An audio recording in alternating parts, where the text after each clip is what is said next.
Good morning to all and welcome to all my friends।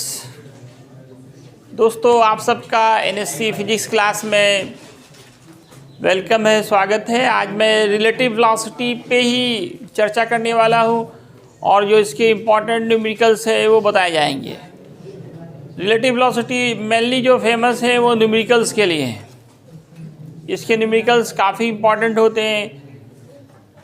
इसमें देखिए पिछले class में आप स्पेशल केस कर रहे थे। पिछला लेक्चर अगर देखें सेम डायरेक्शन अपोजिट डायरेक्शन, ये दो केस कराया गया था कि अगर दो ऑब्जेक्ट सेम डायरेक्शन में मूव कर रहा हो तो रिलेटिव वेलोसिटी दोनों के वेलोसिटी के डिफरेंस के बराबर हो जाता है।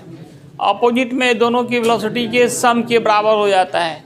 लेकिन अगर दोनों परपेंडिकुलर डायरेक्शन में मूव कर रहा हो तब आप थीटा 90 डालेंगे, कॉस 90 क्या होता है 0, ये टोटल 0 हो जाएगा, आपका ये बच जाएगा। इसी को आप मॉड डाल के भी लिख सकते हैं और में आप इसको लिख सकते हैं। अब देखिए न्यूमेरिकल्स। फर्स्ट न्यूमेरिकल कह रहा है two car moves with velocity 80 kilometre per hour and 60 kilometre per hour, then calculate relative velocity if they move in same direction, दूसरा अपोजिट डायरेक्शन, तीसरा इन परपेंडिकुलर डायरेक्शंस। दो कार मूव कर रहा है तो यहाँ पे एक कार को मान लीजिए ए, दूसरे को भी मान लीजिए। तो ए की जो वेलोसिटी है वो 80 किलोमीटर पर आवर है और बी की जो वेलोसिटी दूसरा कार उसको भी मान लिया मैंने 60 किलोमीटर पर आवर। तो पहला इन सेम डायरेक्शन, इन सेम डायरेक्शन। सेम डायरेक्शन में दो आंसर हो सकता है। अगर आप वी ए बी निकालते हो दोस्तों तब V A minus V B करना होगा। 80 माइनस 60 दैट इज 20। लेकिन अगर आप वी बी ए निकालते हैं तब क्या फॉर्मूला होगा, V V minus V A, 60 minus 80, तो ये माइनस 20 होगा। दूसरा इन अपोजिट डायरेक्शन,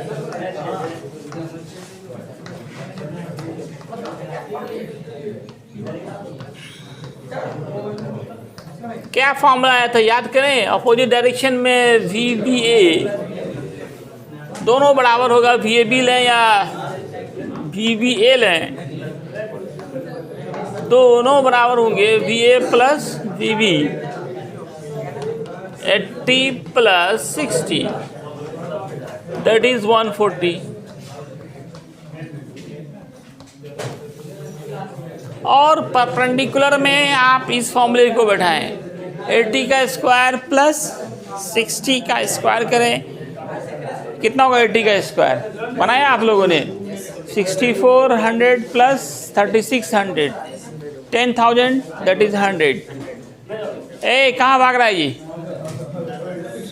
सारे साथ में क्लास हम लोग का। अब देखिए calculate angle of inclination of umbrella. Umbrella का झुकाव निकालना है। If a person walk with velocity 3 kilometre per hour, raindrops actual velocity is 3√3 kilometre per hour. क्या निकालना है, आप देखिए बारिश हो रही है। मैंने आपको कहा था जैसे बारिश हो रही है और उसमें आप खड़े हैं तब तो लगेगा रेन ड्रॉप्स बिल्कुल 90 पे गिर रहा है। लेकिन जब आप उस बारिश में चलना शुरू करेंगे तब लगेगा वो तिरछा गिर रहा है। जब बारिश की बूंद तिरछा गिरेगी तो छाता को भी क्या करना, झुकाना पड़ेगा, करना होगा कि नहीं। छाता को क्या पड़ेगा, झुकाना। तो वही पूछ रहा है कि कितने डिग्री के कोण से आप छाता को झुकाएंगे।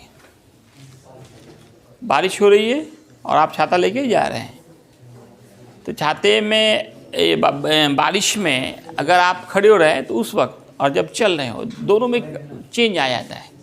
अगर आप खड़े हैं तो लगेगा कि वर्टिकली डाउनवर्ड गिर रहा है और जब उसी में चलना शुरू करेंगे तो अब लगेगा वो कैसे गिर रहा है, इंक्लाइंड वे में गिर रहा है। तो यही पूछ रहा है कि जब बारिश की बूंद इंक्लाइंड होती है तो हम लोग छाता को भी क्या करते हैं, झुका लेते हैं। तो कितने डिग्री से अम्ब्रेला को झुकाना पड़ेगा। तो दोस्तों इसके लिए हम लोग पहले फिगर बनाना मेन, इसका मेन फिगर बन गया तो आधा काम हो गया। इसमें मान लीजिए ये आदमी पहले खड़ा है तो इस पर ये वर्टिकली डाउनवर्ड गिर रहा है rain drops 3√3 kilometre per our से। जब आदमी 3 किलोमीटर पर आवर से चलना शुरू किया तब ये थीटा एंगल पे गिर रहा है, यही थीटा निकालना है। ये एंगल मालूम हो जाएगा तो छाती का झुकाव मालूम हो जाएगा, ये एंगल ऑफ इंक्लिनेशन निकालना है। तो देखिए relative velocity is vector difference of velocities of two objects. क्या होता है, वेक्टर डिफरेंस होता है, और वेक्टर को डिफरेंस के लिए एक का डायरेक्शन अपोजिट करना पड़ता है।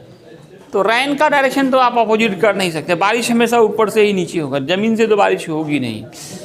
तो आप मैन के डायरेक्शन को अपोजिट कर दिए, ये इधर जा रहा है तो इसको अपोजिट कर दीजिए। ये कितना है 3√3, ये 3, ये एंगल थीटा, ये थीटा होगा। और टेन थीटा क्या होता है, P/B। P देखिए थीटा के सामने P होगा, P हो गया 3 और B हो गया हमारा 3√3। तो इसमें मान पुट किया 1/√3। 1/√3 को क्या लिख सकते हैं, tan 30 डिग्री, तो थीटा हो गया 30 डिग्री। अब नदी तैरना जानते हैं हम, तैरना, स्विमिंग करना, ये स्विमिंग से रिलेटेड एम करीम का फर्स्ट क्वेश्चन, एम करीम का ये फर्स्ट क्वेश्चन है। और ये भी देखिए तीसरा या चौथे नंबर पे होगा ये क्वेश्चन। हाँ, तो दोस्तों इसमें क्या कह रहा है कि नदी तैर के पार करना है। ये मान लो ये नदी बह रही है, ये नदी का 2 छोर है, ये पानी वाटर फ्लो हो रहा है। आदमी ए से बी पे जाना चाह रहा है, तो वो सीधे तैरेगा तो ये बी पे नहीं पहुंच सकता है, इसको बहाव यहाँ लेके चलाएगा। तो सवाल पूछा यहाँ से कितने डिग्री पे तैरना शुरू करे, ये थीटा कितना हो कि आदमी जो है कहाँ चला जाए, बी पे आ जाए। ये बहाव काट काट के इसको यहाँ ले आएगा। जो लोग तैरना जानते हैं ना उसको खास ये पता होगा। अगर सेम सीधा तैरना शुरू करेंगे तो बहाव काट के आपको यहाँ ले आएगा। तो आपको यहाँ से क्या करना, तिरछा तैरना पड़ेगा। यही पूछ रहा है कि कितना डिग्री पे तैरना शुरू करे कि यहाँ पे पहुँच जाए। तो ये मैन का स्विमिंग का वेलोसिटी है जो कितना है 6 किलोमीटर पर आवर, और ये है 3 किलोमीटर पर आवर। ये थीटा निकालना है। तो आप बोलो इसमें क्या लेंगे, साइन कॉस टेन क्या लेंगे। फिगर बन गया तो आधा काम हो गया। तो क्या लेंगे इसमें आप, इन ट्रायंगल ABC साइन लेंगे, कॉस लेंगे, टेन लेंगे, P/H। तो P कितना होगा, नहीं नदी तो ऐसे तैर रही ना, नदी का तो बहाव ऐसे है। ये हो गया 3 आपका, 3/6, 3 1 जा 3 2 जा, दैट इज 1/2। तो tan कितना डिग्री होता है, साइन 30 डिग्री। साइन 30 का वैल्यू क्या होता है 1/2। तो थीटा आ गया आपका 30 डिग्री। तो 30 डिग्री पे अगर तैरना शुरू करेंगे तो आप यहाँ पे पहुँच जाएंगे। ये एम करीम का क्वेश्चन नंबर 1 है।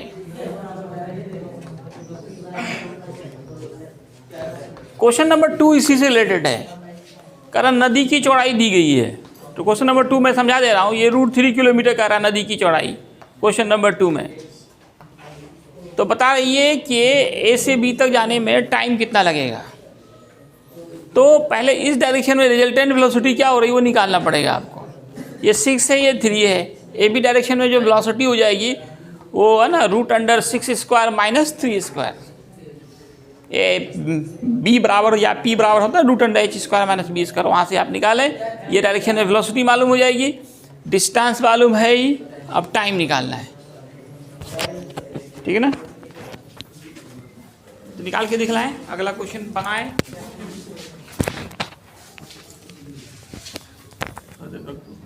जो क्वेश्चन नंबर 2 है वो इसी क्वेश्चन से रिलेटेड है कि अगर नदी की चौड़ाई √3 किलोमीटर हो तब आदमी को नदी को पार करने में कितना मिनिमम टाइम लगेगा। तो दोस्तों नदी की चौड़ाई मालूम है, टाइम निकालना है। ये चौड़ाई डिस्टेंस का काम करेगा, ये डिस्टेंस का या डिस्प्लेसमेंट सेम डायरेक्शन में दोनों बराबर होते हैं, तो डिस्प्लेसमेंट हो गया √3 किलोमीटर। इसको जरूरी नहीं है आप मीटर में बदलें, क्योंकि ये भी किलोमीटर में ही दिया गया है, इसलिए बदलने की ज़रूरत नहीं है। वेलोसिटी अलोंग AC निकालना पड़ेगा आपको। वेलोसिटी अलोंग AC के डायरेक्शन में जो वेलोसिटी होगी वो √6² माइनस 3², तो 36 माइनस 9 दैट इज़ 27। इसको लिख सकते हैं 9 × 3 that is 3√3 kilometre per our.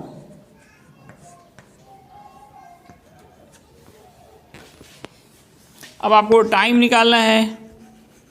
Formula displacement by velocity